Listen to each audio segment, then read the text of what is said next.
சங்கீதம் 34 நாம் கற்றுக்கொள்கிற இரண்டாவது பாடம் என்னவென்றால், சங்கீதம் 34 இப்ப 11ஆம் வசனத்துல அவர் ஒரு காரியத்தை நமக்கு டீச் பண்ணி கொடுக்கிறார்.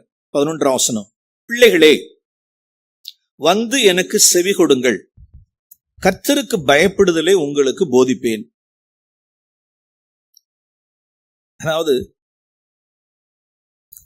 என்ன போதிச்சு கொடுக்கிறார் பாருங்க. சங்கீதம் 34:11, பிள்ளைகளே வந்து எனக்கு செவி கொடுங்கள், கர்த்தருக்கு பயப்படுதலே உங்களுக்கு போதிப்பேன்.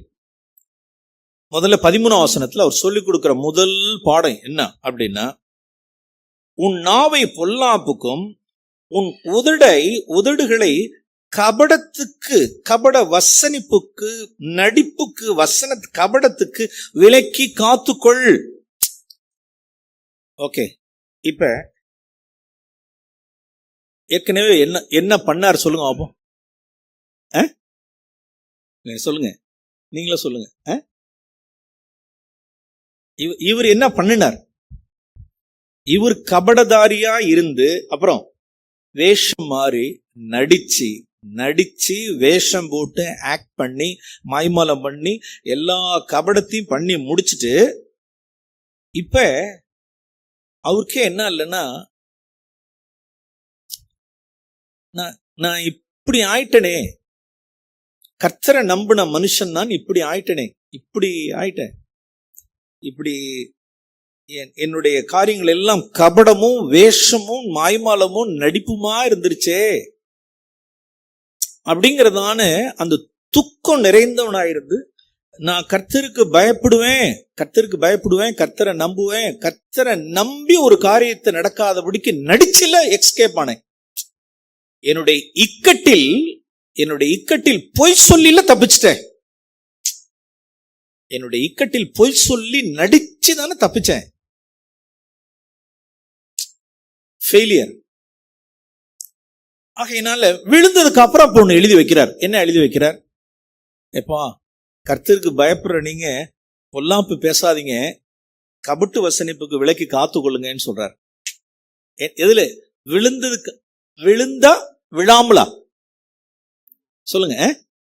விழுந்து. இதுதான் பழைய ஏற்பாட்டு மனுஷருடைய லெவல் ஆஃப் இது. சங்கீதம் 51 அப்படிதான். 51லயே அவருடைய பிரீச்சிங் இருக்கும். சங்கீதம் 51 13ஆம் வசனம், சங்கீதம் 51:13, பாதகருக்கு உமது வழிகளை உபதேசிப்பேன், பாவிகள் உம்மிடத்தில் மனம் திரும்புவார்கள். என்னத்த? அதாவது இப்ப என்ன, சங்கீதம் 51ல விழுந்து எது பத்சேபாளிடத்தில் தாவீது பாவத்திற்கு உட்பட்ட பின்பு, அவன் தன் பாவத்தை நான் தீர்க்கதரிசனம் நடத்தின பின்பு பாடி ஒப்புவிக்கப்பட்ட தாவீதின் சங்கீதம். எதுல? ஒரு விபச்சாரத்துல விழுந்த பின்பு, ஒரு தேவ மனுஷன் தீர்க்கதரிசனம் உணர்த்தினதுக்கு பின்பு இப்ப என்ன பண்றார்? தான் பாவத்தை அறிக்கையிட்டு மனம் திரும்பி 6ஆம் வசனம் எழுதுறார், உள்ளத்தில் உண்மை இருக்க விரும்புகிறேன், அந்தகரணத்தில் ஞானத்தை எனக்கு தெரியப்படுத்துவீர். இப்ப என்ன எழுதுறார் அப்படின்னா, 13ஆம் வசனத்துல, பாவிகளுக்கு உம்முடைய வழிகளை நான் உபதேசிப்பேன், பாவிகள் உம்மிடத்தில் மனம் திரும்புவார்கள். எப்ப தாவீதினுடைய வழிகளை பாத்தீங்களா? தாவீதினுடைய போதகம் பாவிகளுக்கு அவர் உபதேசிக்கிறது என்ன அப்படின்னா, விழுந்து போதிக்கிறது. திஸ் இஸ் ஓல்ட் கவெனன்ட், பழைய உடன்படிக்கையில விபச்சாரம் செஞ்சதுக்கு அப்புறம் விழுந்து பாவத்தில் விழுந்ததுக்கு அப்புறம்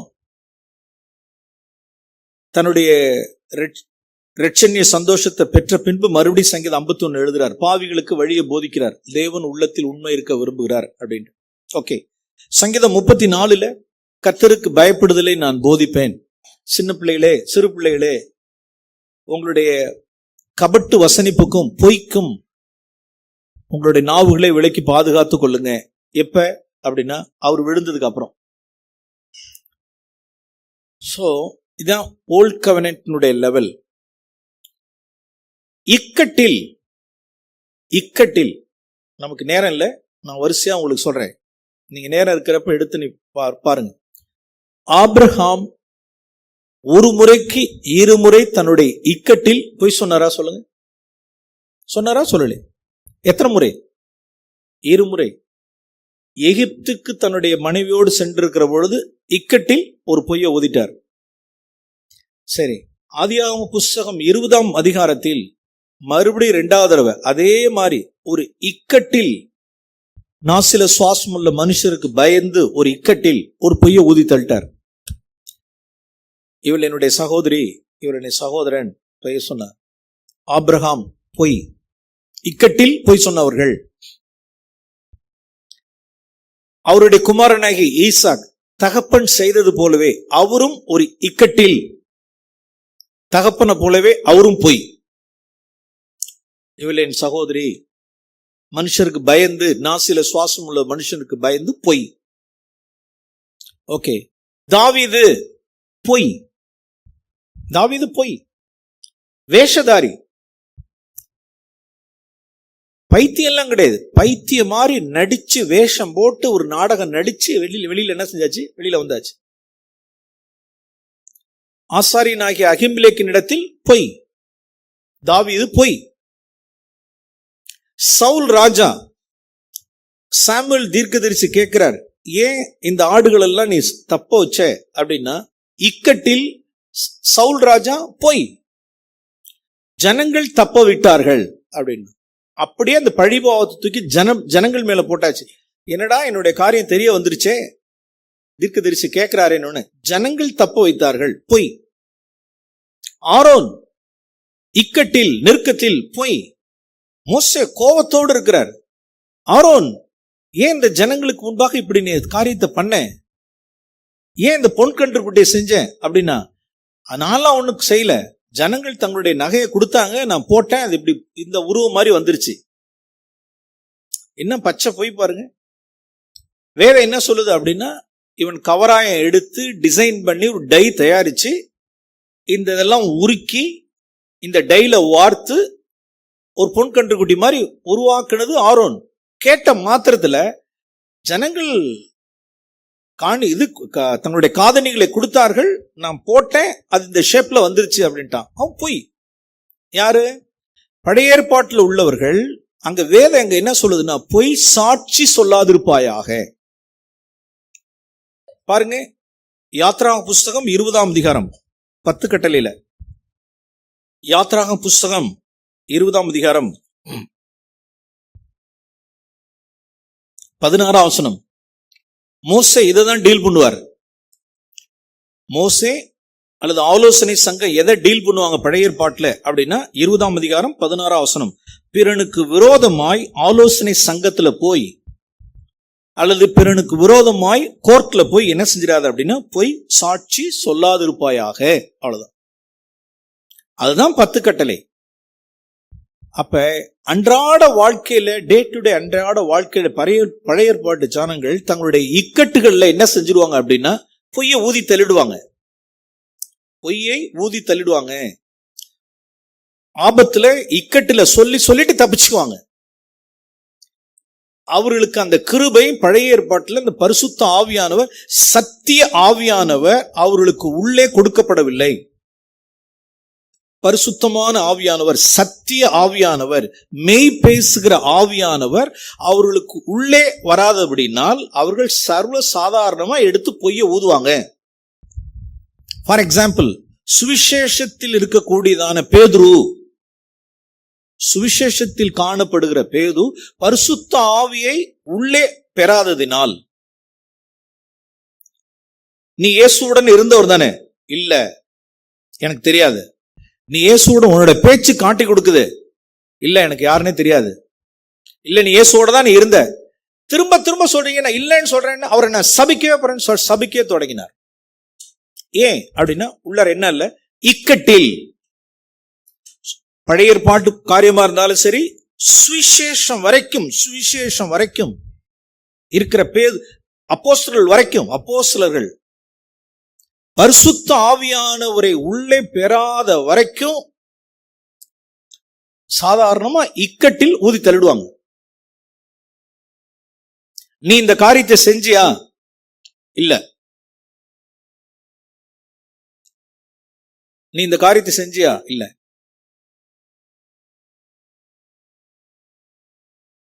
நம்ம சர்ச்சில் கூட ஒரு காரியம் முன்னால் நடந்தது. ஒரு சகோதரத்துல என்ன இல்லை அப்படின்னா, டிரைவிங் லைசன்ஸ் இல்லை, வண்டிக்கு இன்சூரன்ஸ் இல்லை, ரெண்டுமே இல்லை. ஒரு சின்ன ஒரு ஆக்சிடென்ட் ஆயிடுச்சு. உடனடியா இன்னைக்கு இருக்கக்கூடியதானே இது இவ்வளோத்தையும் இவ்வளவு நேரம் வரைக்கும் என்ன பேசிட்டு இருக்கோம்னா, பைபிள்ல இருந்து பேசுற வரைக்கும் நம்ம வந்து கதை தானுங்க. சொல்லுங்க, ஆபிரகாம் சொல்லுங்க, ஆபிரகாம் சொல்லுங்க, ஈசாக்க சொல்லுங்க, தாவீதை சொல்லுங்க, யாரை வேணாலும் சொல்லிட்டே கதை மாதிரி கேட்டுட்டே போறோம். நம்ம கதை என்ன முடிச்சுக்கிறோம். என்னோட டே டு டே லைஃப், நம்மளோட அன்றாட வாழ்க்கையில இக்கட்டில் பரிசுத்த ஆவியை உள்ளே பெறாதவர்கள், சத்திய ஆவியானவரை உள்ளே பெறாதவர்கள் சர்வ சாதாரணமாய் போய் சொல்லுவாங்க. அது எஸ்பெஷலி இக்கட்டுல, நெருக்கத்துல டப்புன்னு ஊதிடுறது. ஆக்சிடென்ட் ஆயிடுச்சு, போலீஸ் டிபார்ட்மெண்ட் மற்றதெல்லாம் என்ன சொல்லும் அப்படின்னா, உடனடியா உலகத்தில் உள்ளதான ஸ்டைல், வண்டிக்கு இன்சூரன்ஸ் இருக்கிற மாதிரி ஒரு வண்டி காமிச்சிருவாங்க.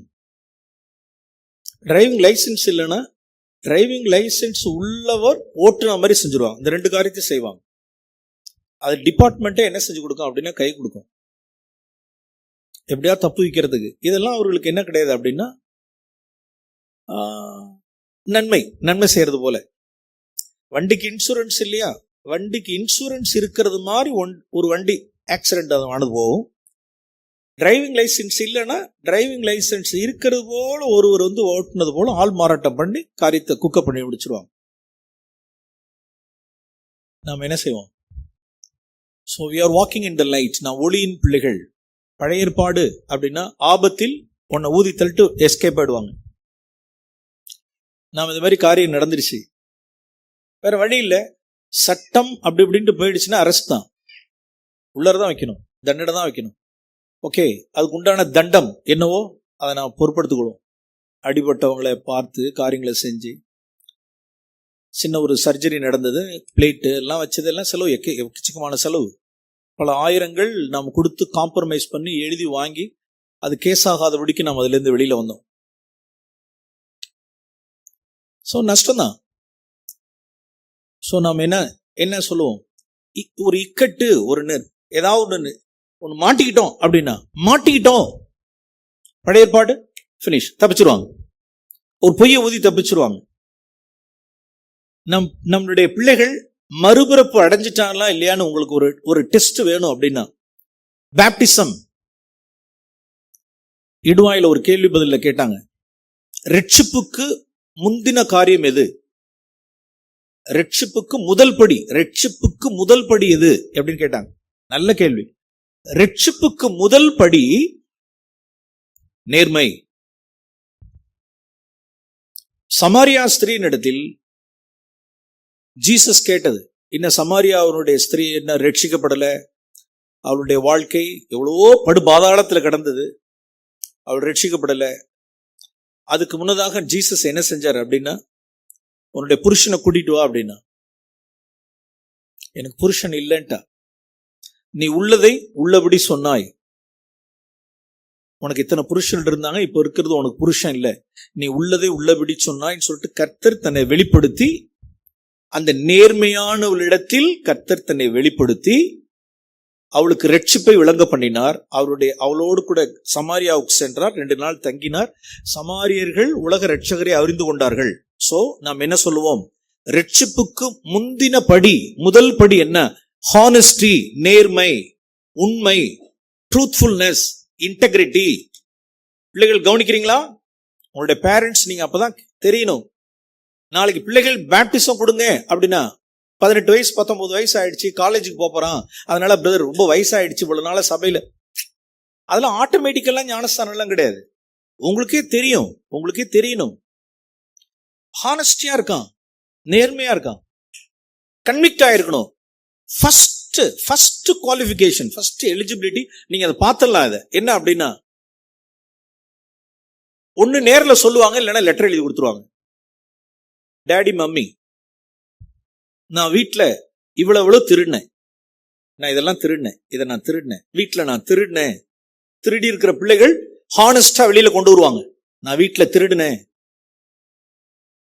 அடுத்தது கட்டடிச்சவங்க, ஸ்கூல்ல காலேஜ கட்டடிச்சவங்க, நான் ஸ்கூல்ல எல்லாம் கட்டடிச்சிருக்கேன், இங்கெல்லாம் கட்டடிச்சிருக்கேன். லிஸ்ட் போட்டுக்க சொல்லுவாங்க. லிஸ்ட் போடுகிறவங்கலாம் உண்டு. இந்த தேதியில நீங்க இந்த சமயத்துல ஒரு தடவை கேட்டீங்க, நான் பொய் சொல்லிட்டேன், அதெல்லாம் இப்ப வெளிச்சத்துக்கு கொண்டு வர honesty, praise the Lord, salvation வந்துருச்சுன்னு அர்த்தம். எதுவுமே இல்ல, உங்கள்ட்ட எந்த பாவத்தையும் உங்கள்ட்ட அறிக்கை செய்யல. தேவனிடத்தில் தேவனிடத்துல அறிக்கை செய்யறதுக்கு பிள்ளைகள் எக்கச்சக்கமா இருக்காங்க. தேவனிடத்துல அறிக்கை செய்ய மனுஷர்கள் எத்தனை தடவை கேட்டிருக்கோம், திருடினியா, எடுத்தியா, போனியா, அதை செஞ்சியா, இல்ல இல்ல இல்ல இல்ல. சரி, ரட்சிக்கப்பட்ட நாளுக்கு முன்பாக அப்பயும் நோ ஹானஸ்டி அப்படின்னா எப்படி ஞானஸ்தானம் சொல்லுவோம்? அறிக்கையிடணும்ல. இதுல ஒரு காரியத்துல நான் சிக்கினேன், இந்த பிரச்சனையில நான் சிக்கினேன், என்னோட ஸ்கூல் அஃபேர்ல நான் அப்படி சிக்கினேன், காலேஜ் டேஸ்ல ஒரு காரியத்துல நான் அப்படி சிக்கினேன், டாடி மம்மி நான் சிக்கினேன், நான் இந்த காரியத்தெல்லாம் மறைச்சிட்டேன், என்ன மன்னிச்சிருங்க. இந்த தேர்வுல நான் ஒரு செமஸ்டர் எக்ஸாம்ல நான் அப்படி இந்த இடத்துல நான் ஃபெயில் ஆயிட்டேன், நான் உங்கள்கிட்ட அப்படி குக்கப் பண்ணி நான் சொல்லிட்டேன். அடுத்த செமஸ்டர்ல நான் எழுதுனது போல நான் எழுதி பாஸ் பண்ணி நான் என்ன செஞ்சிட்டேன் அப்படின்னா நான் ரைட்டின் காண்பிச்சிட்டேன். ஆனா என்னுடைய ஒவ்வொரு நிக்கட்டான நேரங்கள்ல நான் பொய்ய ஊதி தள்ளிட்டேன் அப்படின்னா சால்வேஷன் எப்ப ரட்சிப்பு வரும் அப்படின்னா ஒத்துக்கொள்ளணும், ஹானஸ்டியா இருக்கணும், நேர்மையா இருக்கணும். அதற்கு பிறகு அவர்கள் அந்த உள்ளார ஒரு ரீஜெனரேஷன், ஒரு மறுபிறப்பு உள்ளார வந்துருச்சுன்னு அர்த்தம். கல்லான இருதயத்தை எடுத்துட்டு தேவன் சதையான இருதயத்தை வச்சிட்டாருங்கிறதுக்கு ப்ரூஃப். சதையான இருதயத்தை, உணர்வுள்ள இருதயத்தை பரிசுத்த ஆவியானவர் உள்ளார வச்சிட்டாரு அர்த்தம். அதற்கு பிறகு இனிமே நாம் தடுமாறுவோம், பொய் சொல்ல வெறுப்போம். உள்ளதை உள்ளதென்றுங்கிற இடத்துக்கு வர்றதுக்கு பரிசுத்த ஆவியானவர் அங்க பலப்படுத்துவார். பரிசுத்த ஆவியானவர் கை, இது பழைய ஏற்பாட்டில் சாத்தியம் அல்ல. யோவான் எழுதின சுவிசேஷம் 18ஆம் அதிகாரம், ஜீசஸ் நம்முடைய எக்ஸாம்பிள். இக்கட்டில் இருந்த இயேசுவை உங்களுக்கு காண்பிக்கிறேன். யோவான் எழுதின சுவிசேஷம் 18ஆம் அதிகாரம். கெத்செமனேல என்ன செஞ்சிட்டாங்க அப்படின்னா ஜீசஸை பிடிச்சிட்டாங்க. யூதாஸ் 3ஆம் வசனம். போர்ச்சவரின் கூட்டத்தையும் பிரதான ஆசாரியர் பரிசேயர் என்பவர்களால் அனுப்பப்பட்ட ஊழியக்காரரை கூட்டிக் கொண்டு பந்தங்களோடு தீவெட்டிகளோடும் ஆயுதங்களோடும் அவ்விடத்திற்கு வந்தான். இயேசு தமக்கு நேரிட போகிற எல்லாவற்றையும் அறிந்து எதிர்கொண்டு போய் அவர்களை நோக்கி, யாரை தேடுகிறீர்கள் என்றார். அவர்களுக்கு அவர் பிரதியுத்தரமாக, நஸ்ரேனாகிய இயேசுவை தேடுகிறோம் என்றார்கள். அதற்கு இயேசு, நான் தான். Praise the Lord. நான் தான். அதற்கு அவரை காட்டி கொடுத்த யூதாசும் அவருடனே கூட நின்றான். நான் தான் என்று அவர்களிடத்தில் சொன்ன உடனே அவர்கள் பின்னிட்டு தரையிலே விழுந்தார்கள். What a power. நான் நினைக்கிறேன் அதுக்கு பின்னால உள்ளவங்க சொல்லுகிறார்கள், இப்படி சரித்திரத்தில் இப்படி சொல்றாங்க. என்ன சொல்றாங்கன்னா, ஒரு பெட்டாலியன் 600 பேர் இயேசுவை அந்த தீவெட்டிகளோடும் அந்த ஆயுதங்களோடும் இயேசுவை பிடிக்கிறதுக்கு, திருடனை பிடிக்கிறதுக்கு போல வர்றாங்க. ஒரு பெட்டாலியன் 600 பேர்.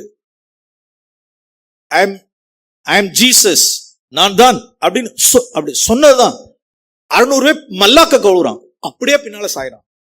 What a power. சத்தியம் பேசுவோம் பிரியமானவர்களே, சத்தியத்தில் அவ்வளவு ஒரு வல்லமை. நீங்க நினைச்சிட்டீங்க பொய் சொல்றது அவ்வளவு கஷ்டம், சத்தியம் பேசுவது அவ்வளவு சுலபம். ஏன் அப்படின்னா ஒரு பொய்க்கு 4 பொய் சொல்ல வேண்டியதா இருக்கும். ஒரு பொய்க்கு 4 பொய். பொய் உதடு ஒரு நிமிஷம் தான். நான் தான் அந்த இடத்துக்கு வந்துடணும். நான் தான் இந்த காரியத்தை செஞ்சது யாரு? நான் தான். இப்படி ஒரு தப்பு நடந்ததே அப்படின்னா மாம்ச சுவாபம் உடனே என்ன செஞ்சிடும் அப்படின்னா யார் மேலேயோ தூக்கி போட்டுறணும்.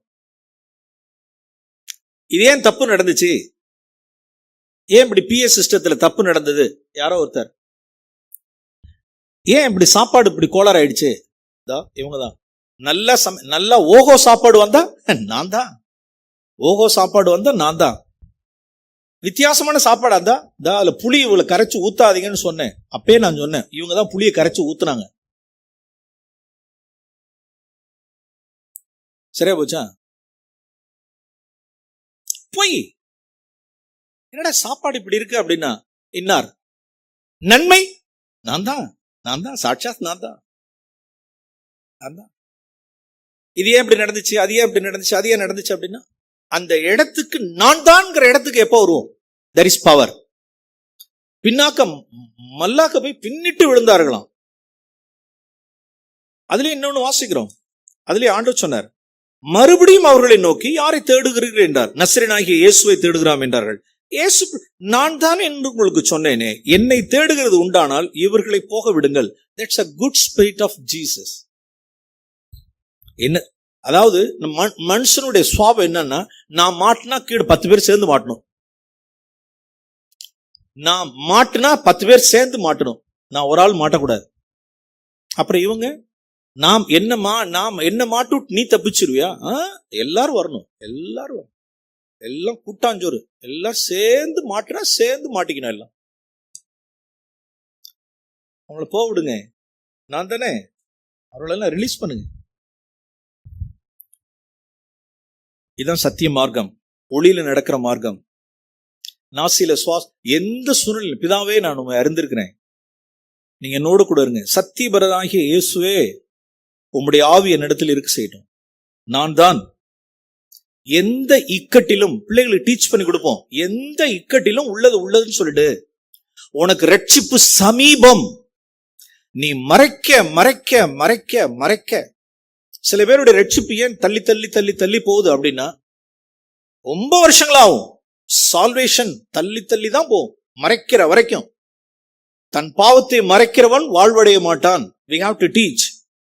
மறைச்சு மறைச்சு மறைச்சு, எங்க போனேன் என்ன செஞ்ச, எங்க போனேன் என்ன செஞ்ச, இத செஞ்ச என்ன செஞ்ச, இது ஏது அது அப்படி, இது ஏது அது, எல்லாத்துக்கும் கதை கதை கதை கதை கதை.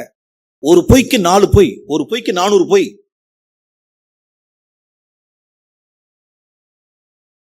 கடைசியா அந்த வார்த்தை சொல்லி முடிப்போம். ஆதியாகமம் புஸ்தகம் 27ஆம் அதிகாரம். ஒரு பொய்க்கு 4 பொய். ஒரு ஆட்டுக்கறிய ஒரு நல்ல ஒரு மான் கறி மாதிரி அவங்க அம்மா சமைச்சு தர்றா ரெபெக்காளுக்கு. யாரு சேர்ந்து ஏமாத்த போறாங்க அப்படின்னா, புருஷன் குருட்டு ஈசாக்கை மனைவியாகிய ரெபெக்காலும் 2வது பிள்ளையாகிய யாக்கோவும் கூட்டாஞ்சோறு 2 பேரும் சேர்ந்து ஏமாத்த போறாங்க.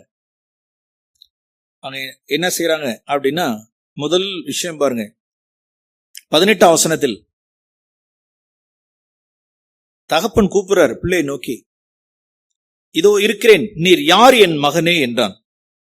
யாக்கோபு தன் தகப்பனை நோக்கி, நம்பர் 1, நான் உமது மூத்த மகனாகிய ஏசா, நீங்க சொன்னபடியே செஞ்சிட்டேன் டாடி, நான் வேட்டையாடி கொண்டு வந்ததை புசியும். 2வது பொய்.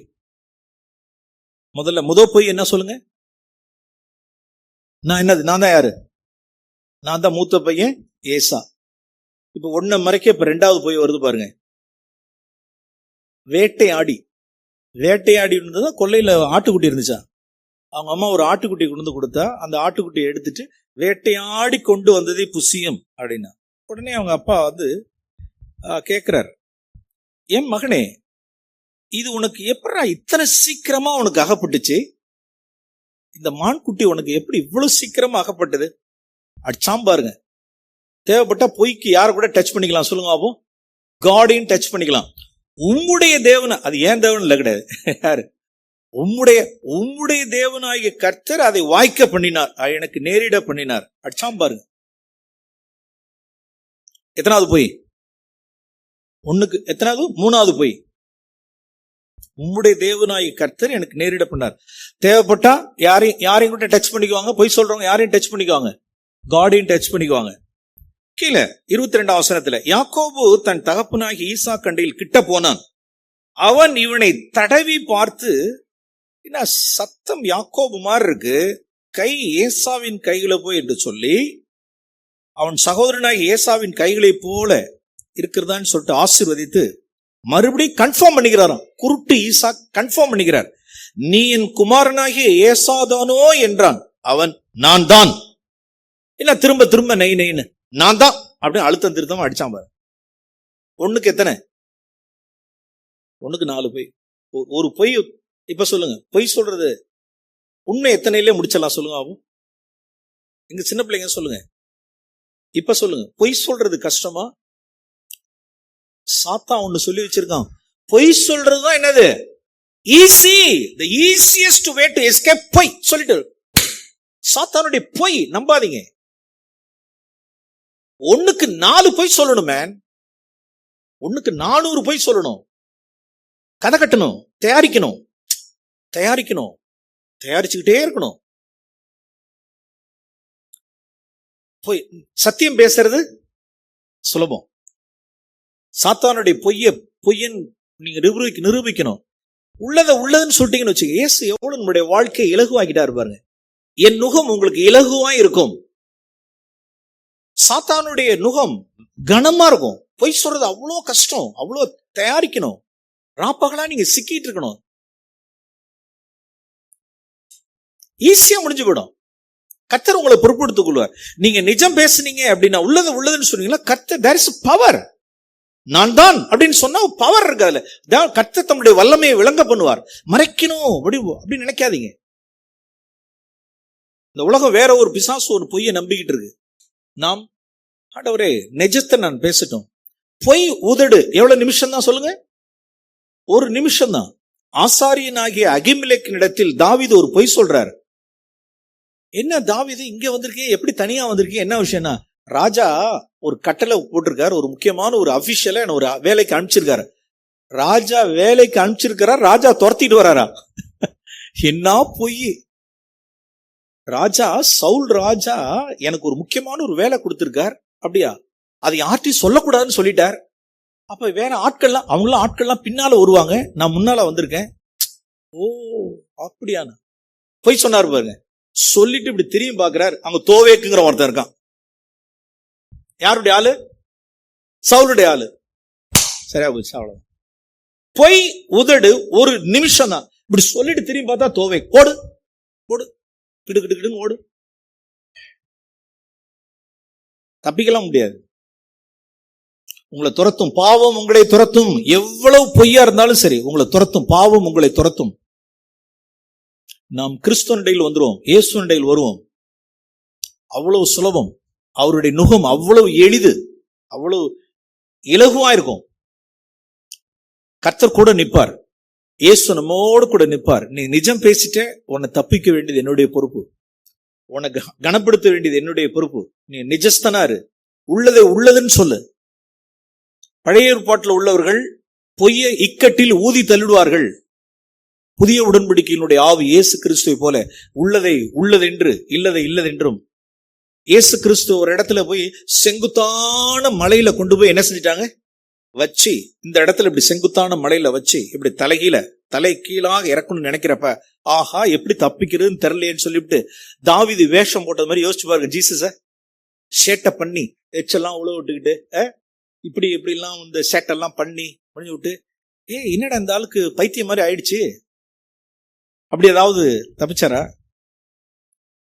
தாவீது, ஜீசஸ் இவரும் இக்கட்டில் இவரை காத்தூரார் பிடிச்சு கொண்டு போய் ஆகேஷ் கொண்டு போய் வச்சுட்டாங்க.